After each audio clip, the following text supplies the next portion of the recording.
My name is Rolland Rosenthal. I'm a fourth-generation farmer here in the central San Joaquin Valley of California, and I farm super high-density olives for extra virgin olive oil. The typical olive harvest, it consists of heavy machinery. We have Broad olive harvesters or dedicated olive harvester machines that come and pick these olives. They straddle the row.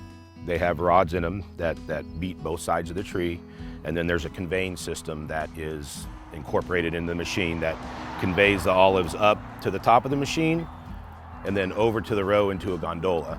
And then that gondola ferries the olives out of the field and into the trucks. When the olives arrive at the mill, the truck gets weighed for heavyweight. It gets pulled around to our gantry crane. It gets dumped into the hopper. From the hopper, the olives are conveyed up into what we call a scalper. And what that is, it's a double-deck vibratory table with a grid on top. The olives fall through the grid, and all big sticks and twigs go across the top and get sorted out of the olives. They're getting rinsed with fresh water all of the time, and not getting tumbled in a dirty water bath. From there, they go up and into our crushers, that's where the paste is made, and that paste gets pumped into our malaxers. The malaxers are basically is where the oil and the flesh kind of come together and where the character of the oil is made. All the flavors kind of get melded together, and the oil picks up the flavors of the olive in this process. From there, it goes into our decanter, and that's where the solids and the liquids are separated.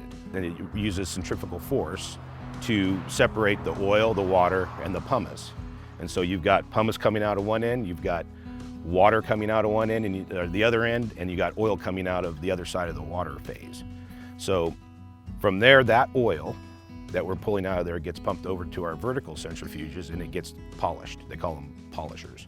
So it takes out more sediment and that sort of thing. From those centrifuges, the oil gets pumped over into a holding tank. It gets held there for approximately maybe 1 to 2 hours, and then we go through a filtering process.